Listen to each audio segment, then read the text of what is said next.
हाँ सूर्य प्रताप जी, चलिए भाई, आज जमे हुए हैं। आप शुरू से ही सारे क्लास अटेंड कर रहे हैं, स्वागत है आपका। शुरुआत करते हैं बेटा। बहुत ढेर सारे लोग हैं बेटा, अब ऑनलाइन नहीं आ पाते, उनकी अपनी व्यस्तता होगी, या तो बाद में देखते हो, मुझे लगता है। और जैसे सामने जो बच्चे रहते हैं ना, तो थोड़ा मेरा भी जोश बढ़ा रहता है। वैसे आप लोग सामने हो बहुत अच्छा है, नहीं तो बड़ी तकलीफ होती। हवा में नहीं पढ़ाया जा सकता बेटा। और आजकल के बच्चों जैसा वो नहीं कि वो हवा में ही जय महाकाल और पता नहीं क्या क्या करते रहते हैं सब यूट्यूब वगैरह पे, तो वो सब हम लोग नहीं कर सकते ना बेटा। गंभीर विषय है, गंभीरता से बात होगी। कहाँ तक चर्चा हुई थी बेटा, बताएं, शुरू किया जाए तुरंत। तो पूरे वायुमंडल को हम लोगों ने दो भागों में बांटा। एक को हम लोगों ने कहा होमोस्फेयर, एक को कहा हेट्रोस्फेयर। ध्यान रखना बेटा, हर कुछ महत्वपूर्ण है। जैसे आपको ये ना समझ में आए कि अभी आगे जब पढ़ाएंगे वो चीजें महत्वपूर्ण यहीं से शुरू हो गया। कथन कारण में दे देंगे, कैसे भी दे देंगे, वो आजकल क्वेश्चन बना बना के पूछ रहे हैं, आप देख ही रहे हो। सममंडल जो है उसको हम लोग मानते हैं कि मोटा मोटा 90 किलोमीटर की ऊंचाई तक है। और कहा जाता है कि इसको सममंडल सिर्फ इसलिए कहा जाता है कि मोस्ट ऑफ द जो गैसेज हैं वायुमंडल की, वो गैसें इसमें घुली मिली दशा में है, मिक्स ऑफ फॉर्मेट में, गैसें अलग अलग नहीं है। विषम मंडल को हम लोगों ने डिमार्केट इसलिए किया कि यहाँ गैसें आपस में नहीं मिलती, अलग अलग लेयर बनाती हैं, अलग अलग तल बनाती हैं, और ये लेयर अपने भार के अनुसार बनाती है। मतलब जो भारी है वो नीचे की ओर, जो हल्की है वो ऊपर की ओर। और शायद यही कारण है कि हमारे वायुमंडल के सबसे बाहरी भागों में हाइड्रोजन और हीलियम गैस विद्यमान। ये भी पूछा गया आपसे यह क्वेश्चन, बताओ इसमें क्या दम है बेटा इस प्रश्न में, कि पूछा गया कि वायुमंडल के सबसे बाहरी भाग में कौन सी गैस पाई जाती है। तो अगर इतना सी जानकारी थी तभी बता देते, हाइड्रोजन हीलियम पाई जाती है। हीलियम या हाइड्रोजन का गुब्बारा जब हम लोग छोड़ते हैं, हाइड्रोजन गैस वाला, देखते उड़ जाता है ऊपर की ओर। कहाँ जाता है ऊपर की ओर? वो अपने भाई बंधु के पास जाता है कि हमारे दादा चाचा जिधर हैं हम उधर जाएंगे। हाँ बिल्कुल, वो लोग उधर ही हैं, हल्के हैं तो सबसे ऊपर है। ये भी नहीं, वो एक्चुअल में आर्किमिडीज का सिद्धांत है कि जिनका घनत्व कम होता है वो भारी घनत्व पर फ्लोट करते हैं। तो नीचे चूंकि हवाएं भारी हैं, उनकी डेंसिटी अधिक है और हाइड्रोजन की डेंसिटी कम है, इससे हवा भी हवा पे तैरती है, पानी भी पानी पे तैरता है, हवा भी हवा पे डूब जाती है, पानी भी पानी में डूबता है ना बेटा। तो जाहिर सी बात है, जो पानी जो हैवी होगा उसकी डेंसिटी ज्यादा होगी, तो कम डेंसिटी के पानी में डूब जाएगा, नीचे जाएगा। जिस हवा की डेंसिटी कम होगी, घनत्व कम होगा, वो भारी हवा के ऊपर निकल जाएगी। आप देखते हैं ठंडी हवाएं अमूमन थोड़ी भारी होती हैं, वो नीचे हो जाती है ना जी बेटा। हाँ हाँ हाँ हाँ, इसीलिए आप देखते हैं जैसे एसी उसी चलाते हैं आप, तो प्रैक्टिकल करके देखा करें, फैन मत चलाइए, एसी चलाइए। एसी जब चलाएंगे तो देखेंगे कोल्ड जो ठंडी हवाएं हैं वो नीचे की ओर रहती हैं, और उसी में कुछ लोगों को ज्यादा गर्मी लगती है, कहते हैं पंखा भी चला दो। जैसे हम पंखा तुरंत चलाते हैं, हल्का सा गर्मी का एहसास हो जाता है, ऊपर की जो गर्म हवा है वो नीचे की ओर पुश करती है। तो गर्म हवा हमेशा ऊपर की ओर जाएगी, क्योंकि वो हल्की होगी, उसकी डेंसिटी कम होगी, हमेशा ऊपर की ओर लिफ्ट करेगी, यही उसकी प्रॉपर्टी है। बहरहाल अब हेडिंग बना लीजिए बेटा, सममंडल। फिर से शायद हेडिंग बनाया है आपने, लिखना 2 लाइन। भौतिक गुणों के आधार पर, फिजिकल कैरेक्टर, यह शब्द महत्वपूर्ण है। भौतिक गुणों के आधार पे सममंडल को, फिजिकल कैरेक्टर के आधार पर बेटा, भौतिक गुणों के आधार पे सममंडल को हम पुनः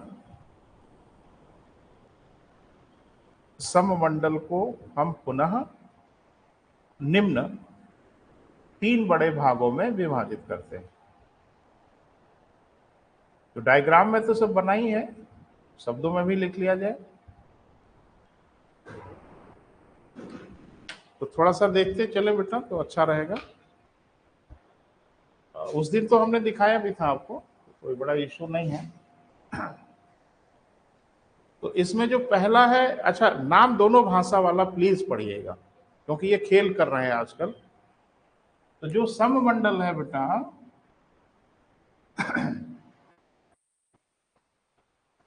अच्छा देखो, एक टीचर के रूप में मेरी एक जिम्मेदारी और भी है कि आपको पढ़ाना और आपको बेहतर ऑप्शन बताना पढ़ने का। हम तो पढ़ा ही रहे हैं, अच्छा बुरा जो भी पढ़ाएंगे आपको पढ़ाएंगे। अगर आपको ये इलाका बहुत अच्छा पढ़ना है, स्पेशलाइजेशन जैसा पढ़ना है, यानी आप वैसे ये इलाका हर किताब में मिलेगा। तो ज्योग्राफी की कोई किताब आप खरीदोगे, हर किताब में मिलेगा। लेकिन अगर आपको इस पे थोड़ा स्पेशलाइजेशन करना है, यानी बाकियों से ज्ञान थोड़ा बेहतर लेना है, तो डॉक्टर महेंद्र बहादुर को पढ़ना होगा, क्योंकि पूरी की पूरी उनकी किताब क्लाइमेटोलॉजी पर ही है, कोई और है ही नहीं है। तो यहाँ आपको थोड़ा डिटेल में मिलेगा। तो अभी हायर कंपटीशन में हम लोगों की आज की रिक्वायरमेंट ये हो गई है बेटा कि हमें कंटेंट हमेशा उस जगह से पढ़ना है जहां ज्यादा डिटेल में हो। जैसे अब तक की अवधारणा एकेडमिक में उल्टा रही है। एकेडमिक में हम लोगों की अवधारणा रही है कि कंटेंट वहां से पढ़े जहां छोटे से छोटे में दिया हो। यहाँ थोड़ी उलट गंगा बहाने होगी, यानी जो भी कंटेंट हम पढ़ें वो, अच्छा भूगोल की 4 किताब क्यों बोली जाती? हर कंटेंट तो हर किताब में रहता ही है, तो फिर 4 किताब पढ़ने का क्या मतलब है? क्योंकि हर किताब में हर कंटेंट एक जैसा नहीं होता, कोई कॉन्साइज रहता है, कोई डिटेल रहता है, तो उसके हिसाब से। तो महेंद्र बहादुर सिंह को मैंने लिखा था ना, तो ये इलाका आपको बहुत अच्छे से काम आएगा। प्राकृतिक प्रदेश जो हम लोग बांटते हैं वो आपको बहुत अच्छे से समझ में आएगा। साइक्लोन, एंटी साइक्लोन, यानी वायुमंडल की जुड़ी हुई जितनी फेनोमेना है सब उस किताब में आपको बढ़िया मिलेगी। हम पढ़ाएंगे बेटा, और हम कोशिश करेंगे कि कोई भी महत्वपूर्ण चीज छूटने ना पाए। और मैं कोई किताब नहीं हूँ, मुझे लगता है मैंने जिंदगी भर जो कुछ पढ़ा लिखा है और व्यवहार में जो कुछ महसूस किया है सब हम एक साथ मिला के देंगे आपको। कहीं को छूटने की कोशिश नहीं होगी, लेकिन फिर भी किताब को पढ़ना ही चाहिए। किताब पढ़ने में अलग ही ग्रेविटी आती है, अलग ही मजा आता है। तो किताब खूब ज्यादा से ज्यादा टेबल पर बैठ के 1 घंटे 2 घंटे 4 घंटे जितना मौका मिले एकदम डूब के पढ़िए किताबों को। किताब आप पढ़ते हैं तो आपके अंदर विद्वता आती है, आपके अंदर ज्ञान बहुत तेजी से मेच्योर होने लगता है। तो वो बहुत जरूरी है बेटा। नहीं भी पढ़ेंगे कहीं कोई परेशानी नहीं है, हम हैं बेटा, मदद करेंगे। और मैं बता रहा हूँ ना बेटा, बाकी जगह आपका क्या होगा मुझे नहीं पता, लेकिन आईएएस में भी भूगोल के क्वेश्चन को देख के आप एकदम पूरे कॉन्फिडेंस में होंगे। सही हो ना हो वो बात की बात है, डरेंगे नहीं आप, ये बिल्कुल तय जाने। आपका क्वेश्चन सही हो ना हो, त्रुटि करेंगे, गलत हो ही जाएगा, समझने की भूल करेंगे, क्योंकि वो सीधे सीधे क्वेश्चन अमूमन पूछते नहीं।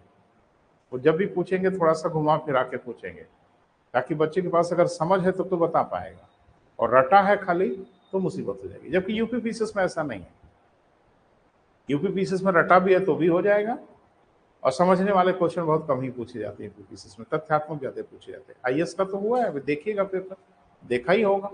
कहीं कोई सीधे सीधे 1-2 क्वेश्चन, जैसे एक आपने बताया कि भारत का गवर्नर जनरल, तो ऐसे क्वेश्चन तो 6 क्लास वो सिर्फ इसलिए दे देते हैं कि वो एकदम से निराश ना हो जाए बच्चा, लेकिन ऐसे क्वेश्चन को करके कुछ होने हवाने वाला नहीं है।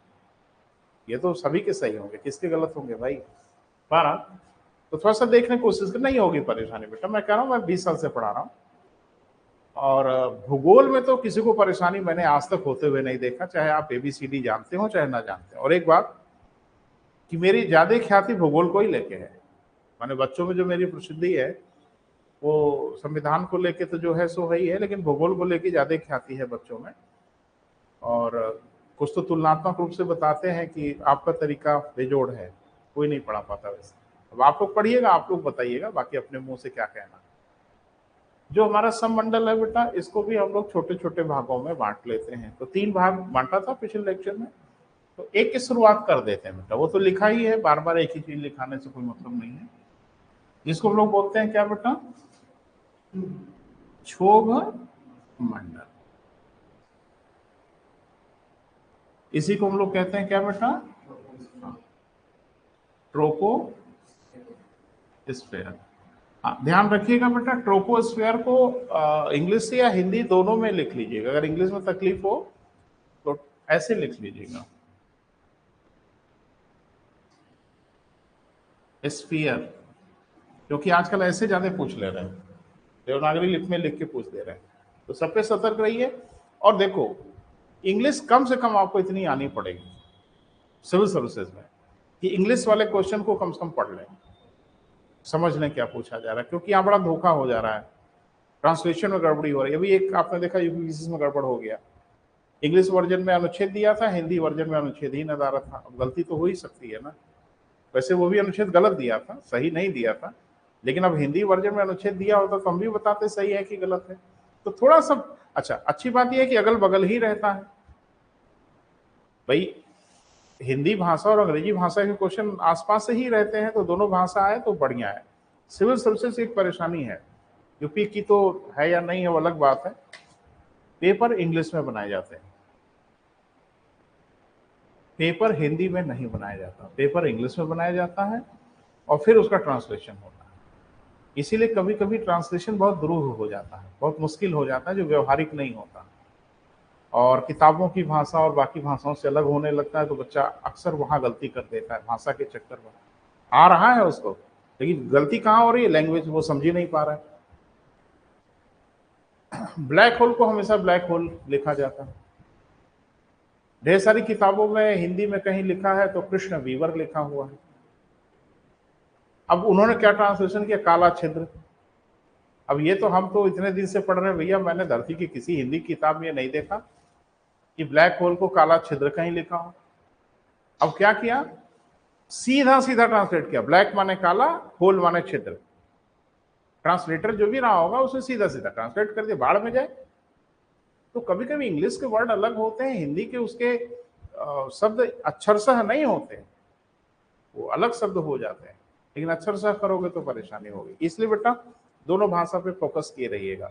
मैं हर जगह इंग्लिश के शब्द बोलूंगा, एवरीवेयर, तो उससे आप सतर्क रहिएगा, माने मिलान करते रहिए, कोई परेशानी ना हो। तो ये क्या है बेटा, क्यों है, इसको जरा सा देखिए। वास्तव में सही मायने में तो वायुमंडल यही है, और जगह वायुमंडल नहीं है। इसकी ऊंचाई को लेके थोड़ा सा ढेर सारी किताबों में अलग अलग डेटा आपको मिलता है, लेकिन मैंने लिखा था 10 से 18 किलोमीटर, यही ना बेटा जी?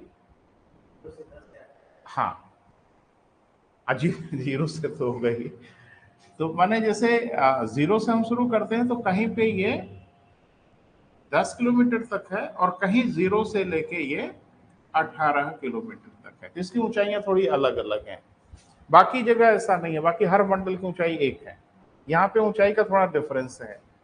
क्लियर है बेटा? मोटी मोटी बात पहले देखते हैं हम लोग। वायुमंडल की 75% गैसें, 75% गैसें इसी क्षोभ मंडल में ही होती है। ये अपने आप में प्रमाणित कर रहा है कि सभी मंडलों में ये सबसे डेंस है, माने जितने भी मंडल हम लोग पढ़ेंगे इसमें सबसे घना है ये अपने आप में एक प्रश्न है। दूसरा कि मौसम और जलवायु की जितनी घटनाएं होती हैं,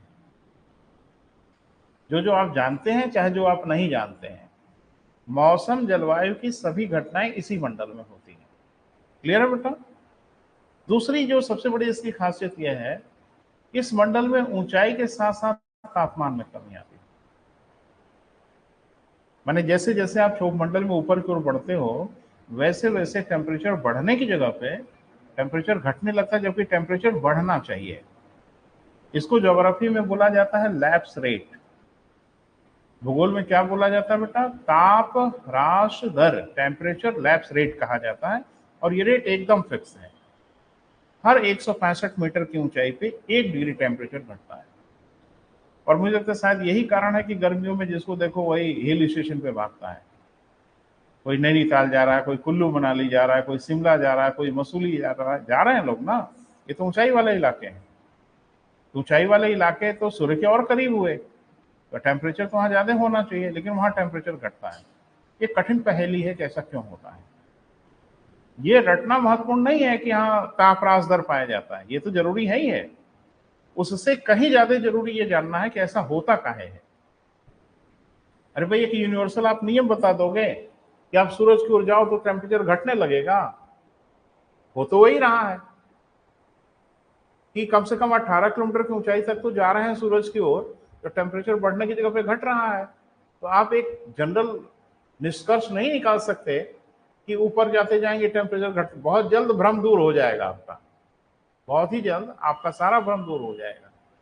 यानी टेम्परेचर बहुत बेतहाशा गति से बढ़ेगा, बढ़ना ही चाहिए। आप ऊर्जा के स्रोत की ओर बढ़ रहे हैं तो टेम्परेचर तो बढ़ना ही चाहिए। लेकिन यहाँ जो विसंगति देखने को मिलती है वो क्यों देखने को मिलती है, ये प्रश्न आपको देखना है। क्लियर बेटा?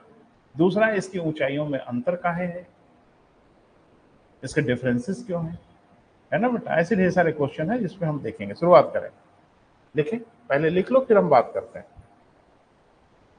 हाँ लिखें। धरातल से लेकर ध्रुवों पर इसकी ऊंचाई 10 किलोमीटर,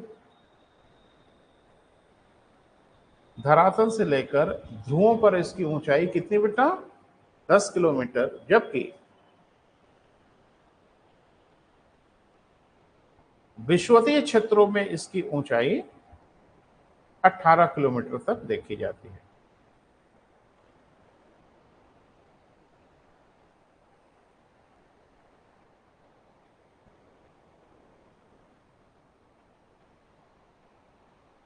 क्लियर है बेटा?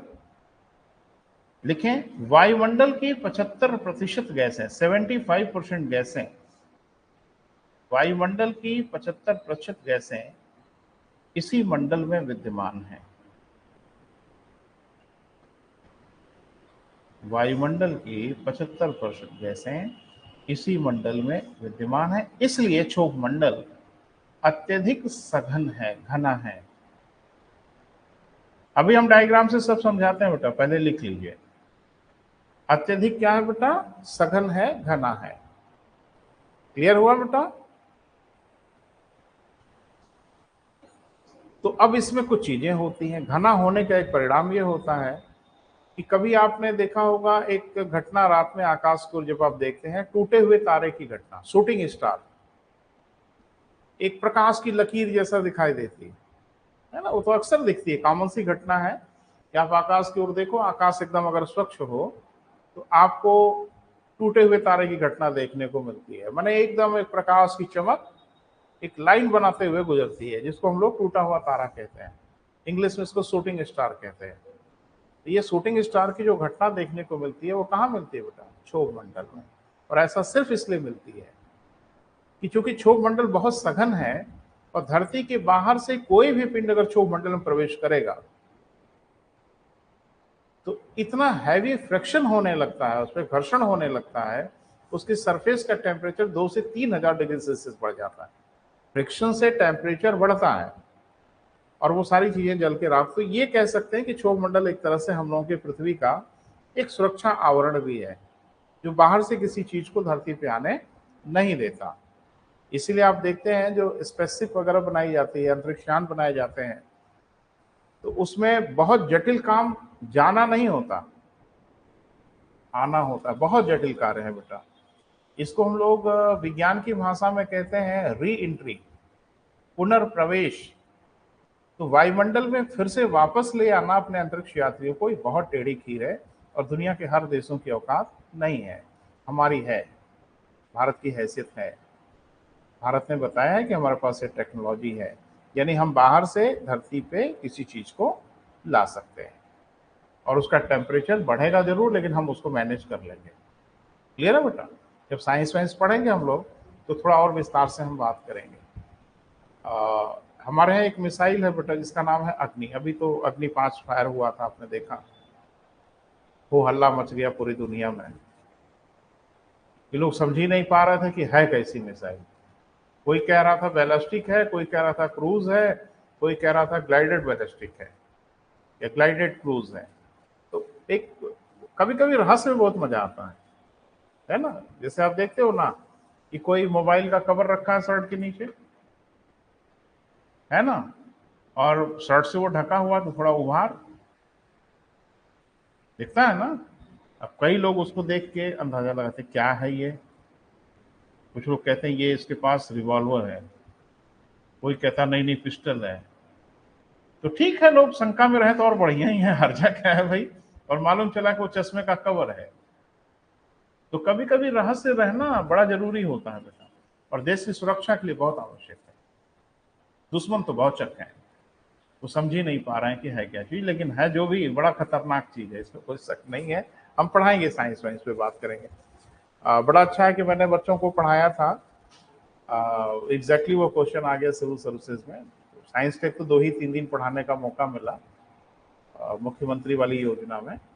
तो उसमें रॉकेट और जेट को उसने पूछ लिया, क्रूज और बैलिस्टिक को पूछा है। क्वेश्चन देखिए, अभी मैं देख रहा था, क्रूज मिसाइल और बैलिस्टिक मिसाइल को पूछ लिया, और मैंने बताया था दोनों में क्या डिफरेंस है। एक में रॉकेट तकनीक का प्रयोग किया जाता है, एक में जेट का प्रयोग किया। यही पूछा और यही विकल्प में दिया था। तो आइडिया है बेटा को किधर भागेंगे, उनकी सोच क्या है, बस उसी में थोड़ा ट्विस्ट करके इधर उधर करके पूछते हैं चीजों को। समझ है तो हो जाएगा। तो हम पढ़ाएंगे बेटा, साइंस टेक पे आएंगे तो विस्तार से बात करेंगे। बहरहाल आगे लिखो, टूटे हुए तारे की घटना। पैरा मत बदला करो बेटा, जब कहा जाए तभी बदलो। टूटे हुए तारे यानी शूटिंग स्टार की घटना इसी क्षोभ मंडल में देखी जाती है। अच्छा प्रश्न है, आपसे पूछा जा सकता है। टूटे हुए तारे की घटना कहां बेटा? क्षोभ मंडल में ही देखी जाती है।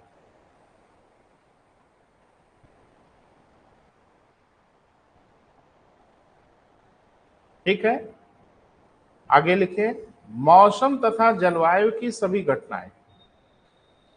मौसम जलवायु की सभी घटनाएं इसी क्षोभ मंडल में पाई जाती हैं।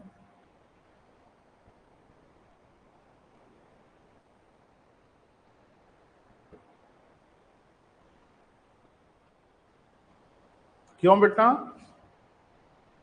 इसी क्षोभ मंडल में पाई जाती हैं। क्यों पाई जाती हैं?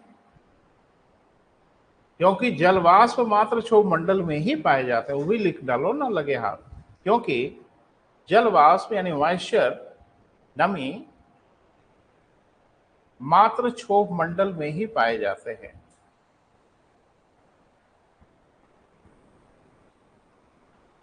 क्लियर है बेटा? अब जो इसकी सबसे बड़ी विशेषता है, जिसके लिए जाना जाता है, हम उस पर बात करते हैं, है ना। लेकिन क्षोभ मंडल की सबसे महत्वपूर्ण विशेषता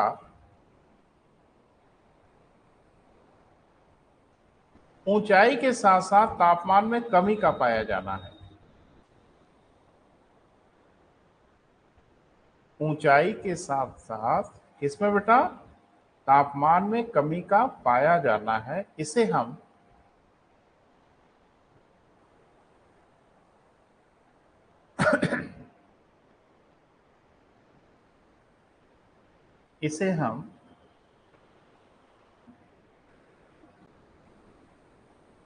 आराम से लिखिएगा, हम आराम से बोल रहे हैं। इसे हम ताप ह्रास दर, इंग्लिश हिंदी दोनों लिखना है बेटा। इसे हम क्या कहते हैं बेटा? हाँ, लिख दे रहे हैं।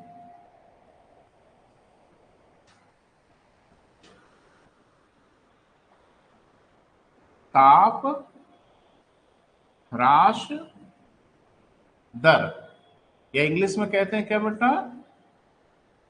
Temperature lapse rate. ताप ह्रास दर या टेम्परेचर लैप्स रेट कहते हैं, है ना। तो ये क्या है? रेट है तो मतलब दर है भाई। ब्याज दर हम लोग कहते हैं तो दर कहते हैं ना, रेट है। तो ये जो रेट है बेटा वो एकदम फिक्स है, यानी हर 165 मीटर की ऊंचाई पर टेम्परेचर जो रिड्यूस होगा वो 1 डिग्री सेल्सियस होगा। क्लियर है बेटा? यानी आप जहां से भी हो, वहां से अगर 165 मीटर ऊपर गए तो तापमान 1 डिग्री घटेगा। वहां से फिर 165 मीटर गए, फिर 1 डिग्री घटेगा। ऐसे जैसे जैसे आप ऊपर की ओर बढ़ते जाओगे, टेम्परेचर घटता जाता है। क्लियर है? अब इसी हिसाब से क्षोभ मंडल पे जो टेम्परेचर मिलता है ना बेटा, वो बहुत कम मिलता है, माइनस में टेम्परेचर चला जाता है। क्लियर है? अब प्रैक्टिकल भी महसूस कर सकते हैं, लेकिन वो करने की जरूरत क्या है, हम बता रहे हैं तो आप सुन लें। जैसे देहरादून से आप मसूरी की ओर बढ़े तो मसूरी पहाड़ी पर है,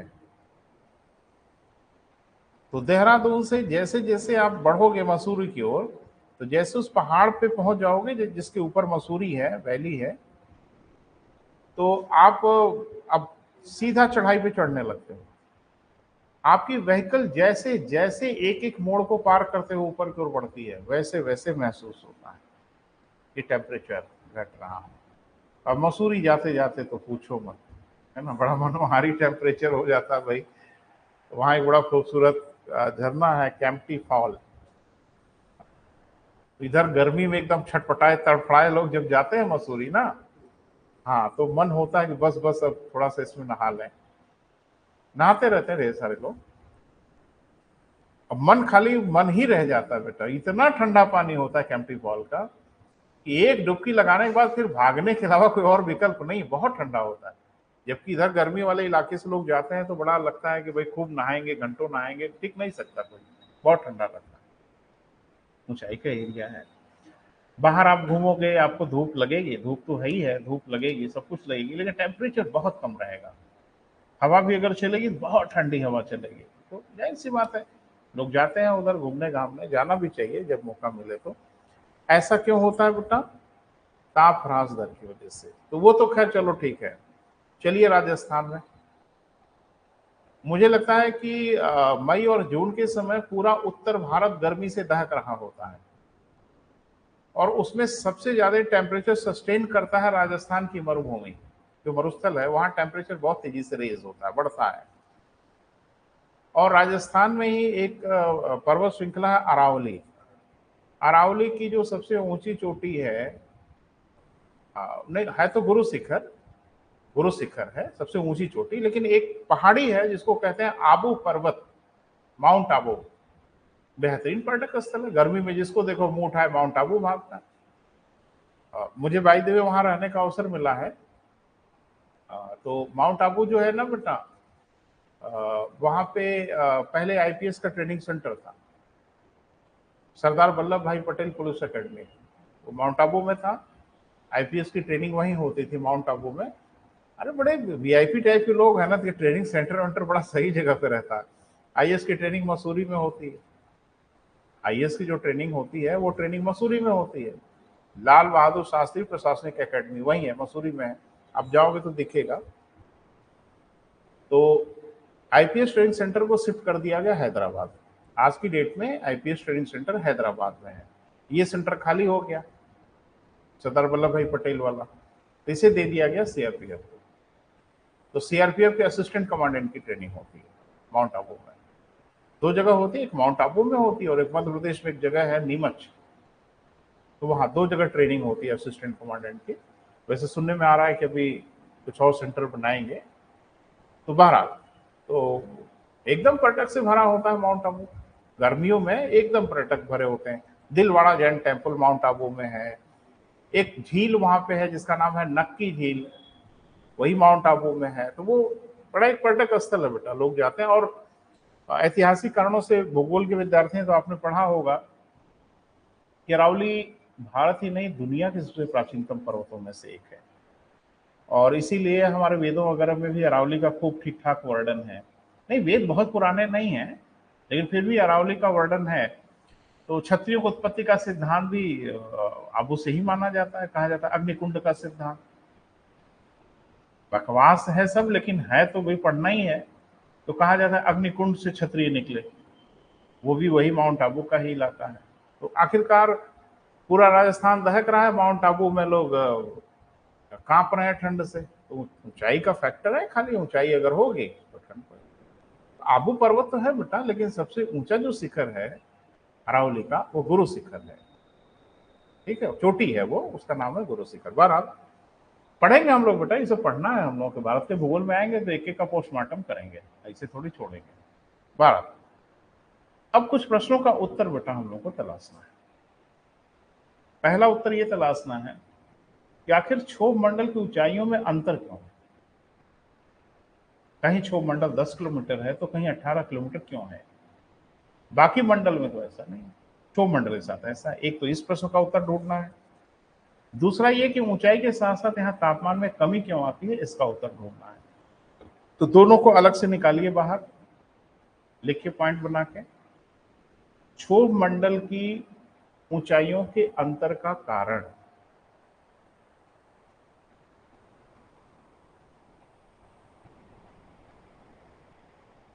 क्षोभ मंडल की ऊंचाइयों के अंतर का कारण। ठीक है बेटा, क्या है ये जानना है। ठीक है, देखो जो भी हम आपको पढ़ाएंगे बेटा वो किताबों से इतर होगा, क्योंकि किताब हम यहाँ पढ़ाने थोड़ी आए हैं आपको, किताब आप खुद ही पढ़िएगा, है ना। दूसरा भी पॉइंट बना लें, यहीं पे बारी बारी से चर्चा करेंगे। ऊंचाई के साथ साथ तापमान में कमी होने का कारण। इन दोनों कारण को आज समझेंगे बेटा, और ये कारण बहुत सहज नहीं है ना, इसको थोड़ा सा देखना पड़ेगा।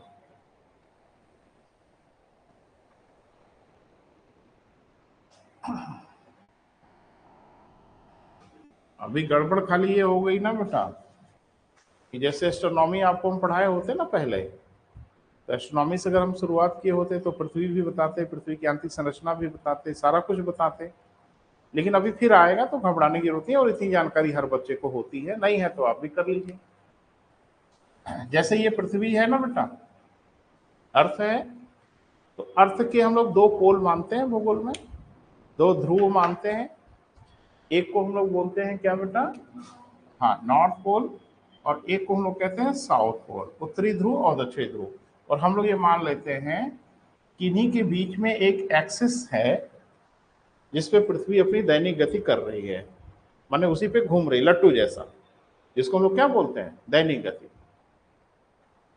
लेकिन दैनिक गति के साथ साथ वार्षिक गति भी होती है, उसको छोड़ दीजिए, अभी उस सब चक्कर में मत पड़िए, हम समझाएंगे सब बेटा, परेशान मत होइए। लेकिन ध्यान रखिएगा बोर्ड पे जो हमने पृथ्वी को बनाया है ये 2 डायमेंशन में बनाया है,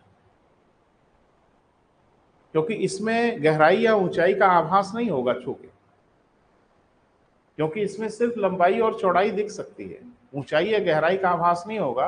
लेकिन ध्यान रखिएगा कि पृथ्वी सर्किल जैसी नहीं है, पृथ्वी स्फेरॉइड है, स्फेयर जैसी, गेंद जैसी है, बॉल जैसी है। ये इलाका फ्लैट नहीं है, इस पे उभार है ना बेटा।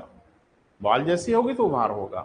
क्रिकेट की बॉल देखा, वो आईपीएल वाला, आजकल तो रोज ही देख रहे हो, और जिस पे टेस्ट मैच वगैरह होता है वो भी बॉल देखा होगा, तो लेदर की बॉल होती है ना, और उसके ठीक बीच में एक सिलाई होती है, देखा होगा। तो धरती का भी अगर बॉल माने, गेंद माने, और मान लें कि क्रिकेट वाली बॉल है, तो मुझे लगता है इसकी सिलाई तो यही होनी चाहिए। क्लियर है। तो क्रिकेट के बॉल की जहां सिलाई होती है ना, वो सबसे बड़ा वाला घेरा होता है, नहीं होता, उससे बड़ा घेरा उस बॉल पे कहीं और नहीं बन सकता, सबसे बड़ा वृत्त वो बनाता है, चारों ओर रहता है ना। तो धरती पे इस लाइन को हम लोग बोलते हैं विषुवत वृत्त।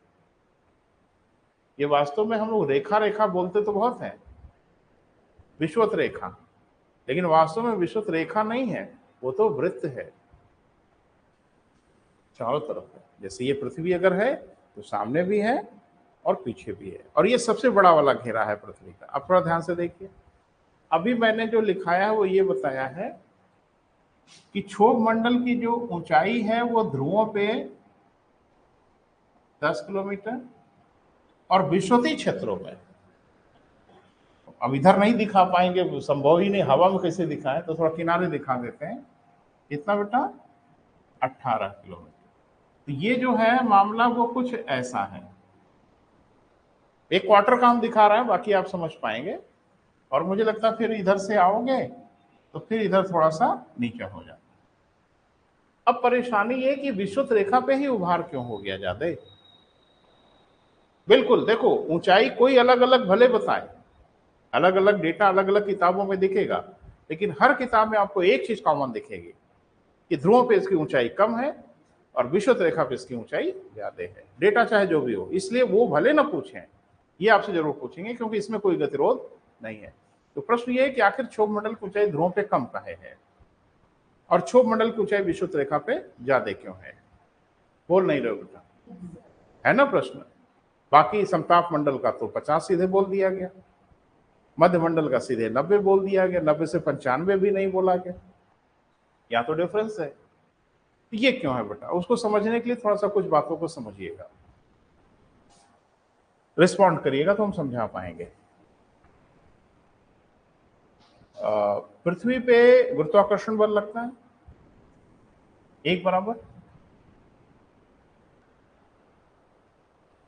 पृथ्वी पे हर जगह गुरुत्वाकर्षण बल एक बराबर लगता है। जब हम फिजिक्स पढ़ते हैं, हाई स्कूल इंटर में पढ़े होंगे, तो कैलकुलेशन में गुरुत्वीय त्वरण का मान हमेशा 9.8 मीटर पर सेकंड स्क्वायर लिखा आता है ना। वो गुरुत्वाकर्षण बल नहीं है, वो गुरुत्वीय त्वरण है, ग्रेविटेशनल एक्सेलरेशन है। लेकिन गुरुत्वीय जो त्वरण है उसका गुरुत्वाकर्षण से रिश्ता है, क्योंकि गुरुत्वाकर्षण के कारण ही गुरुत्वीय एक्सेलरेशन उत्पन्न होता है। तो फिजिक्स में आप लोगों को आइडिया होगा, पढ़ते पढ़ाते हैं। तो पहला ये कि पृथ्वी पे गुरुत्वाकर्षण बल हर जगह एक बराबर नहीं लगता। क्लियर है बेटा? पृथ्वी पर सबसे कम गुरुत्वाकर्षण बल लगता है विषुवत रेखा पर, और सबसे अधिक गुरुत्वाकर्षण बल लगता है ध्रुवों पर। ये तो गुरुत्वाकर्षण हो गया। अब जाहिर सी बात है, गुरुत्वाकर्षण के ही समानुपाती होता है गुरुत्वीय त्वरण। तो विषुवत रेखा पर ग्रेविटेशनल एक्सेलरेशन सबसे कम होता है और ध्रुवों पर सबसे अधिक होता है। स्मॉल जी जिसको आप बोलते हो, गुरुत्वीय त्वरण, वो विषुवत रेखा पे सबसे कम लगता है और ध्रुवों पे सबसे अधिक लगता है। यानी अगर ध्रुवों पे कोई व्यक्ति ऊंचाई से गिरेगा तो तेज गिरेगा, और विषुवत रेखा पे अगर ऊंचाई से कोई व्यक्ति गिरेगा तो धीमे धीमे गिरेगा। अभी हम बता देते एक जने कूदी पड़े छत से, अरे धीमे धीमे का मतलब अन्यथा मत समझना, थोड़ा सा डिफरेंस है। तो ये 9.8 जो बोलते हैं, ये क्या बोलते हैं? ये 45 डिग्री का बोलते हैं, ये 45 अक्षांश का बोलते हैं। एक्चुअल में आप अगर भूगोल कभी पढ़े होंगे, वो सब अभी हम नहीं पढ़ा पाए, हम पढ़ाएंगे आपको। इसको हम लोग 0 डिग्री कहते हैं, और इसको हम लोग क्या बोलते हैं बेटा? 90 डिग्री। उत्तरी ध्रुव मतलब 90 अंश अक्षांश, विषुवत रेखा मतलब 0 अंश अक्षांश, लैटिट्यूड। तो अब न तो 0 का लेते हैं हम लोग, न 90 का लेते हैं, हम लोग लेते हैं 45 का, यानी यहां, है ना बेटा? तो इस पे जो जी का मान होता है वो 9.8 मीटर पर सेकंड स्क्वायर होता है। अब एग्जैक्टली जो आप कैलकुलेट कर रहे होते हैं जहां पे, वहां का वो थोड़ा ही है, वो तो 45 डिग्री का है। क्लियर है बेटा? तो पहली चीज ये समझ, चलो फिजिक्स नहीं पढ़ रहे हैं हम लोग, थोड़ा सा इसकी जरूरत है। तो पहली बात अपने दिमाग में ये बैठाएंगे आप कि गुरुत्वाकर्षण बल सबसे कम विषुवत रेखा पे लगता है और सबसे अधिक, कोई बताएगा कारण? या तो कारण में कारण बनते चले जा रहा है। बोले बेटा प्लीज कोशिश करें, यह भी अपने आप में प्रश्न है, भूगोल का नहीं होगा, साइंस में आ जाएगा, कहीं से आ जाएगा, आ जाएगा। थोड़ा सा इसको भी देखिए।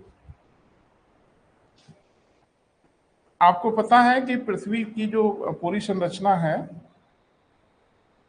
अगर आप इसको एक वृत्त मान लें थोड़ी देर के लिए, तो ये रेखा और ये रेखा एक बराबर लंबाई की नहीं है, ठीक है? डिफरेंस है ना बेटा? चलो हम पूरा दिखाते हैं आपको, बहुत जल्दी नहीं ना है, बहुत जल्दी हो तो लिखा उखा दें, फट से खत्म कर दें, नहीं। ऐसे देखो, ये अगर पृथ्वी है ना बेटा, तो थोड़ा सा देखो डायग्राम खराब बन गया, काम चलाना है बेटा। ये और ये, इसको हम लोग क्या बोलते हैं बेटा? व्यास कहते हैं, डायमीटर कहते हैं। अगर पृथ्वी एकदम गोल होती, अगर एकदम गोल होती तो दोनों व्यास बराबर होते, 1 मिलीमीटर का डिफरेंस नहीं होता। किसी वृत्त का कोई भी व्यास एक बराबर लंबाई का होता है, या कोई भी नहीं, दो जाने के पीछे पड़े। इस रेखा की लंबाई है 12,713 किलोमीटर, और इस रेखा की लंबाई है 12,754 किलोमीटर। आप इसे कैसे वृत्त कह सकते हैं? ये वृत्त है ही नहीं। तो आप देख रहे हैं कि अगर इसका आधा करें तो भी ये वाली लाइन बड़ी हो जाएगी, ये लाइन छोटी हो जाएगी। तो ये लाइन क्या है बेटा? छोटी है, इसको स्मॉल आर कहें, और ये लाइन बड़ी है, इसको कैपिटल आर कहें। Where capital R is greater than small R, है ना बेटा? अब वो गुरुत्वाकर्षण बल कैसे निकालते हैं, फार्मूला आपने पढ़ा है, उठा लो बेटा, घबराओ नहीं, संकोच में आ गए कैसे उठाएं। देखो तो पढ़ा है हम लोगों ने, F is equal to G m1 m2 upon r square. ये तो कॉमन सा फार्मूला है, हर कोई जानता है। इसको अलग अलग थोड़ा करके समझें तो अच्छा समझ में आएगा। F is directly proportional to m1 into m2 and F is inversely proportional 1 upon r square। इन्हीं दोनों को मिला दिया गया। अब जरा समझें, अगर हम कोई वस्तु यहां रख दिए, मान लीजिए, अच्छा तो पहले तो इसको समझ लो भाई, पहले इसको समझ लो तभी ये क्लियर होगा। अगर दूरी बढ़ेगी तो बल घटेगा, दूरी कम होगी तो क्या होगा, बल बढ़ेगा, दूरी ज्यादा होगी तो बल घटेगा। इनवर्सली प्रोपोर्शनल है, उल्टा संबंध है, दूरी कम बल ज्यादा, दूरी ज्यादा तो बल कम। ये क्लियर हुआ, ये फार्मूला बता रहा हूं, इनवर्सली प्रोपोर्शनल है। और ये डायरेक्टली प्रोपोर्शनल, डायरेक्टली प्रोपोर्शनल मतलब अगर वजन ज्यादा हुआ ग्रेविटेशनल फोर्स ज्यादा लगेगा, वजन कम हुआ तो ग्रेविटेशनल फोर्स कम लगेगा। क्लियर है बेटा, सीधा सीधा संबंध है। अब जरा देखिए, अगर हम कोई द्रव्यमान यहां रखें और उसी द्रव्यमान को यहां रखें, सेम पिंड को, एक ही बॉडी को, दोनों के वेट में डिफरेंस आएगा। जानते हो क्यों? क्योंकि दोनों जगह जो ग्रेविटेशनल फोर्स लगेगा वो अलग अलग लगेगा। क्यों? ये छोटा है तो द्रव्यमान इसका, इसीलिए हम मानते हैं कि पृथ्वी का जो द्रव्यमान है उसके सेंटर पे है, सेंटर ऑफ मास फिजिक्स में आप पढ़ते हैं। तो अब दूरी यहां से, ये दूरी जो आभासी दूरी है वो यही मानी जाएगी, भले वो पृथ्वी के ऊपर है वस्तु, उस वस्तु से पृथ्वी के बीच की जो दूरी मानी जाएगी वो पृथ्वी की त्रिज्या मानी जाएगी। ये दूरी हो गई। अब एक चीज बताइए, थोड़ा सा देखो बेटा, जो साइंस के बच्चे होंगे उनको ज्यादा क्लियर होगा, जो नहीं होंगे उनको साइंस पढ़ा के क्लियर करेंगे, है ना। एक चीज बताइए, पहली कंडीशन में अगर हम इसको F1 कहें तो G m1 m2 upon small r square, और दूसरी कंडीशन में F1 G m1 m2 तो वही है, उसमें तो कोई परिवर्तन आ नहीं रहा है, तो m1 m2 upon capital R square. और अभी आपने पढ़ा कि जिसका R ज्यादा होगा उसका बल कम होगा, जिसका R कम होगा उसका बल ज्यादा होगा। किसका R कम है? ध्रुवों का R कम है, विषुवत रेखा पे R ज्यादा है, तो डेफिनेटली ध्रुवों पे बल ज्यादा लगेगा।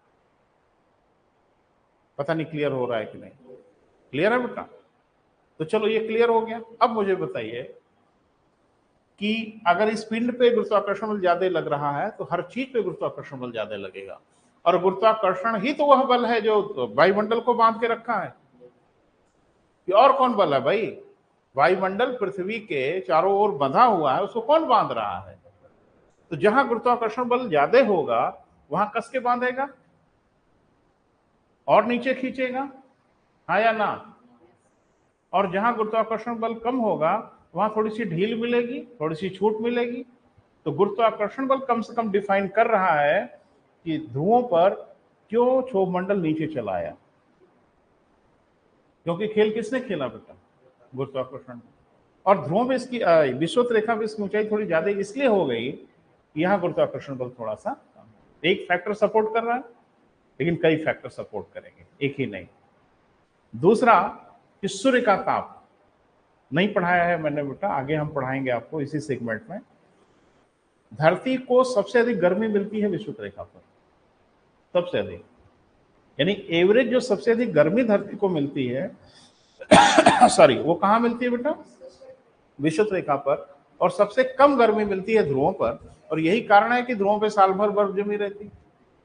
तो प्रैक्टिकल आपने देखा है, वो कभी भूले भाले तो याद कर लीजिएगा कि ध्रुवों पे साल भर बर्फ ही बर्फ जमी रहती है। दक्षिणी ध्रुव तो देख रहे हो, अंटार्कटिका पे खाली पूरा बर्फ का ही महाद्वीप बना हुआ है। क्यों? क्योंकि वहां सूर्य की गर्मी बहुत कम मिलती है। अब ये मत पूछना काहे, इंतजार करना थोड़ा, अब हम बोल रहे हैं तो वो ध्यान से सुन लो, हम जरूर बताएंगे कि ऐसा क्यों होता है। अभी नहीं बेटा, इसी हिस्से में आगे हम लोग पढ़ेंगे तो क्लियर होगा। क्लियर है? तो यहाँ पे गर्मी सबसे मैक्स है और यहाँ पे गर्मी सबसे मिनिमम है। अब एक चीज बताइए, जहां गर्मी अधिक होगी वहां हवाएं भी गर्म होंगी, हाँ या ना? हवा गर्म होगी तो फैलेगी, आयतन घटेगा, ऊपर की ओर उठेगी। जहां हवाएं कम गर्म होंगी वहां भारी होंगी, डेंस होंगी, नीचे की ओर उतरेंगी। तो टेम्परेचर भी सपोर्ट कर रहा है हम लोगों की बात का। यहां भाई ध्रुवों पे नीचे आना चाहिए और विषुवत रेखा पे ऊपर जाना चाहिए। तो दूसरा फैक्टर हो गया, दो फैक्टर ने सपोर्ट किया। अभी एक और है बेटा, और वो है सेंट्रीफ्यूगल फोर्स, अपकेंद्रीय बल। आपको पता है कि जब कोई पिंड गोल गोल घूमता है तो उसके ऊपर एक बल कार्य करता है जो बाहर के ढकेलने वाला बल होता है, जिसको हम लोग बोलते हैं क्या बेटा? Centrifugal force. क्या पृथ्वी पर सेंट्रीफ्यूगल फोर्स हमेशा एक बराबर लगता है? नहीं, ध्रुवों पे सबसे कम लगता है, विषुवत रेखा पे सबसे अधिक लगता है। क्लियर है? और विषुवत रेखा पे अगर सेंट्रीफ्यूगल फोर्स सबसे अधिक है तो ढकेलने वाला बल विषुवत रेखा पे सबसे अधिक लग रहा है, और ध्रुवों पे सेंट्रीफ्यूगल फोर्स कम लग रहा है, बिल्कुल ढकेल नहीं रहा है। अब बताइए, गुरुत्वाकर्षण बल कम, ये सपोर्ट कर रहा है, सूर्यताप अधिक, ये सपोर्ट कर रहा है, और बाहर ढकेलने वाला बल सबसे अधिक विषुवत रेखा पे लग रहा है। ये तीनों मिलके क्षोभ मंडल को ढकेल के ऊपर कर ही देते हैं, और तीनों रिवर्स एक्शन में होते हैं। कहां? ध्रुवों पर। ताप कम तो खींचा, बोले बेटा, गुरुत्वाकर्षण अधिक तो खींचा, सेंट्रीफ्यूगल फोर्स जीरो। अरे कम ज्यादा की तो बात ही छोड़ दें, लगभग शून्य लगता है ध्रुवों पर, तो बाहर के ढकेलने वाला कोई बल है ही नहीं है। आपने नोटिस नहीं किया होगा, जितने उपग्रह प्रक्षेपक सेंटर केंद्र बनाए जाते हैं वो सब विषुवत रेखा के आसपास कोशिश होती है। प्रयास यही होता है कि उसको हम विषुवत रेखा के जितना करीब बना सकें। थुम्बाई मिला केरल में, कहीं रॉकेट इधर उधर बहक वहक गया तो फिर तो बड़ा दिक्कत हो जाएगी। उसको पोखरण में बनाना चाहिए था, राजस्थान में। वही जाएंगे। अब हम वहां जा सकते हैं क्योंकि वो हमारा इलाका है। फ्रेंच गुयाना यूरोप का अंतरिक्ष प्रक्षेपक केंद्र है, वो यूरोप में ना होके दक्षिणी अमेरिका में है, एकदम विषुवत रेखा पे है। फ्रेंच गुयाना दक्षिणी अमेरिका में बेटा, वहां पे अपना केंद्र खोला हुआ है। जानते हो क्यों? अगर उपग्रह को हम लोग ध्रुवों से प्रक्षेपित करने लगे या उधर प्रक्षेपित करने लगे, 2 गुना 3 गुना ताकत लगानी पड़ेगी। और विषुवत रेखा पे जानते हो गुरुत्वाकर्षण कम लग रहा है, सेंट्रीफ्यूगल फोर्स ज्यादा लग रहा है, ये आपको सपोर्ट कर देगा ना बाहर जाने के लिए। और कहा जाता है कि पृथ्वी अगर अपनी दैनिक गति को बढ़ा देना, जिस गति से घूम रही है उस गति को अगर बढ़ा दे तो विषुवत रेखा पे खड़े होंगे, उड़ जाएंगे हवा में, उछाल देगी ऊपर की ओर। धरती गति बढ़ेगी तो आफत यहीं आएगी। विषुवत रेखा, निःशुल्क हवाई यात्रा, जिसको हवा में उड़ने का मन है वही विषुवत रेखा पे इसे हाथ करके खड़े हो जाओ, उछाल देगी ऊपर की ओर और गिरोगे जाके ध्रुवों की ओर। क्लियर है बेटा? तीनों फैक्टर हैं बेटा, लिख लें। क्षोभ मंडल की ऊंचाइयों के अंतर का कारण 3 है। क्षोभ मंडल की ऊंचाइयों के अंतर का कारण 3 है।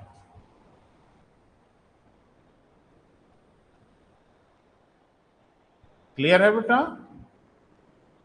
हमारे में तो सूर्य प्रताप एकदम लगातार बने हुए हैं। वेरी गुड बेटा। कुछ तो पर्यटक जैसे हैं, आ रहे हैं जा रहे हैं, आ रहे हैं जा रहे हैं। चले आगे बढ़ते हैं। 3 कारण है बेटा, तीनों को लिख लें। लिखें, विषुवत रेखा पर गुरुत्वाकर्षण बल सबसे कम तथा ध्रुवों पर सबसे अधिक लगता है।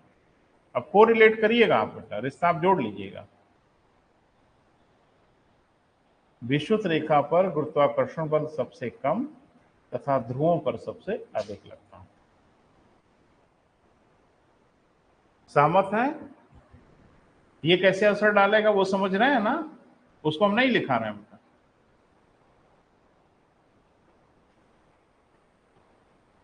क्षोभ मंडल की ऊंचाई पे कैसे असर डालेगा वो पढ़ के समझ में आ रहा है ना? तो उसको हम डिटेल नहीं जा रहे हैं बेटा, बस कारण लिखा दे रहे हैं। दूसरा,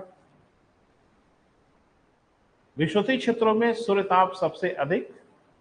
लिखो बेटा, विषुवतीय क्षेत्रों में, इक्वेटोरियल रीजन में सूर्यताप, विषुवतीय क्षेत्र माने विषुवत रेखा के आसपास, है ना, इस रेखा के आसपास। विषुवतीय क्षेत्रों में सूर्यताप यानी सूर्य की गर्मी सबसे अधिक, ध्रुवीय क्षेत्रों में सबसे कम। इसका भी रिश्ता मिला, जोड़ लेंगे ना? नहीं तो डाउट हो तो बताओ, हम जोड़ के बताएं।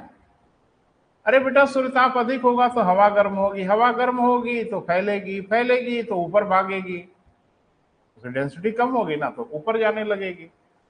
ध्रुवों पे सूर्यताप सबसे कम तो हवा ठंडी होगी, ठंडी होगी तो भारी होगी, भारी होगी तो डेंसिटी ज्यादा होगी, डेंसिटी ज्यादा होगी तो नीचे उतरेगी। ऐसे कोरिलेट करना। अगला, विषुवत रेखा पर अपकेंद्रीय बल सेंट्रीफ्यूगल फोर्स सबसे अधिक लगता है।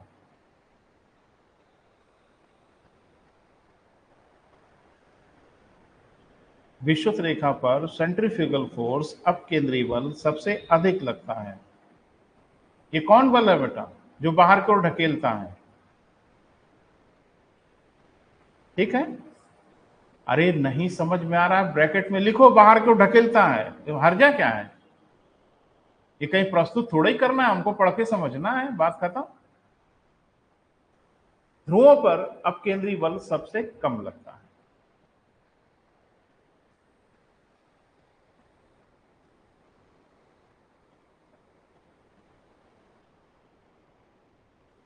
क्लियर हुआ बेटा?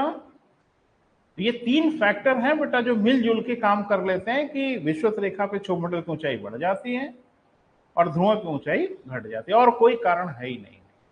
मैंने सारे कारण आपको बता दिया। क्लियर है बेटा? अब यह है कि इसमें कई कारण हैं जो हमने अभी डिटेल में बात नहीं किया, कभी प्रसंग आएगा हम बात करेंगे कि आखिर विषुवत रेखा पे अब केंद्रीय बल कहाँ लगता है ज्यादा। मैंने हम बोल दिया, आपने लिख लिया, बड़ा अच्छा है, मान भी लिया आप, बोल रहे हैं तो सही ही बोल रहे होंगे, लेकिन मन में तो प्रश्न आना चाहिए ना कि कहाँ है सर यहाँ ज्यादा लगेगा, कहाँ है ध्रुवों पे कम लगेगा। हम एक दिन आपको जरूर बताएंगे। आगे बढ़िए। ताप ह्रास दर का कारण, यानी ऊंचाई के साथ साथ तापमान क्यों घटता है, तो यहाँ बहुत संक्षेप में लिखाएंगे बेटा, विस्तार पर नहीं जाएंगे, है ना, क्योंकि ये सब आगे हमको बहुत डिटेल में पढ़ाना है। बस एक बात अपने दिमाग में बैठा लीजिए कि वायुमंडल प्रत्यक्ष सूर्यताप से गर्म नहीं होता, यानी वायुमंडल सूर्य से आने वाली गर्मी से नहीं गर्म होता, वायुमंडल पार्थिव विकिरण से गर्म होता है। यानी धरती गर्मी प्राप्त करके धरती जब छोड़ती है तब वायुमंडल गर्म होता है, इसीलिए वायुमंडल नीचे ज्यादा गर्म होता है, ऊपर कम गर्म होता है।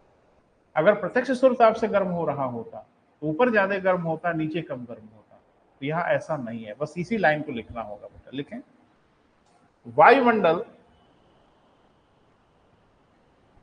वायुमंडल प्रत्यक्ष सूर्यताप डायरेक्ट सनलाइट, वायुमंडल प्रत्यक्ष सूर्यताप यानी डायरेक्ट सनलाइट से गर्म नहीं होता, वरन पार्थिव विकिरण, बड़ा अच्छा शब्द है, आराम से लिखिएगा, वरन किससे बेटा? पार्थिव विकिरण से गर्म होता है। इंग्लिश में इसको कहते हैं टेरेस्ट्रियल रेडिएशन, सेकेंडरी रेडिएशन भी कहा जाता है। ये क्या होता है बेटा, सुन लें।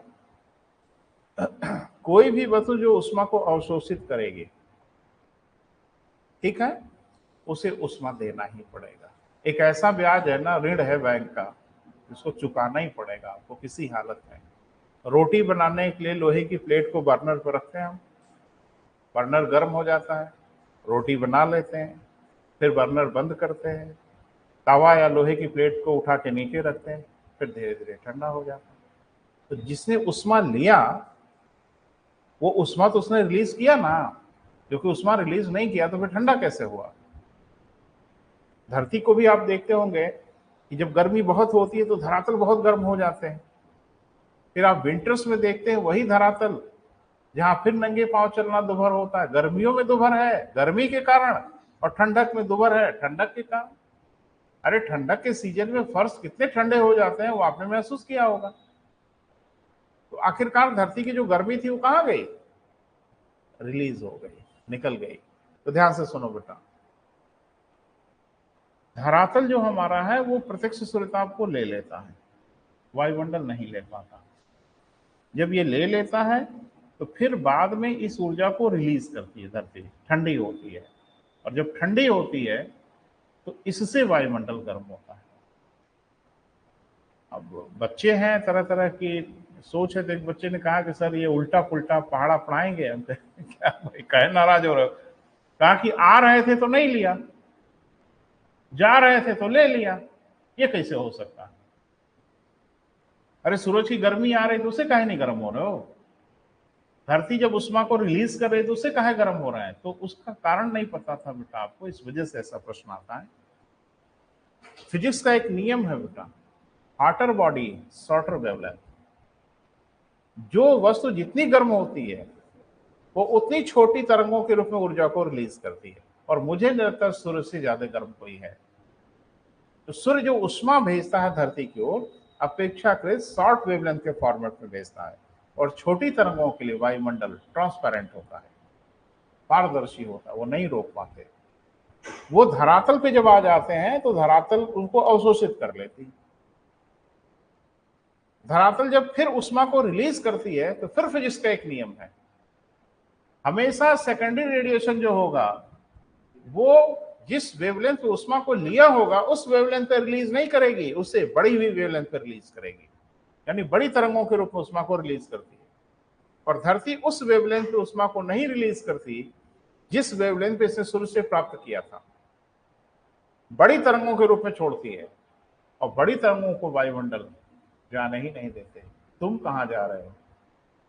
तो कहते हैं कि हम तो अभी आए थे। कहा तुम नहीं आए थे, छोटे छोटे आए थे, अभी बड़े हो गए, इनको वायुमंडल रोकने लगता है, इसलिए वायुमंडल नीचे से गर्म होना शुरू हो जाता है। तो हम पढ़ाएंगे बेटा, अभी ग्रीन हाउस इफेक्ट वगैरह आएगा तो हम बहुत विस्तार से बात करेंगे। बस इतना समझना कि जो हमारा वायुमंडल गर्म होता है वो प्रत्यक्ष सूर्यताप से नहीं गर्म होता। क्लियर है? वो ज्यादा गर्म होता है जब धरती उष्मा को रिलीज करने लगती है, छोड़ने लगती है, तब वायुमंडल गर्म होता है। इसीलिए ऊंचाई की ओर बढ़ते समय तापमान घटता है। क्लियर हुआ बेटा? कोई शक, कोई सुबह? नहीं। वेरी गुड, अगली हेडिंग बना लें, अब कल बात करेंगे। समताप मंडल।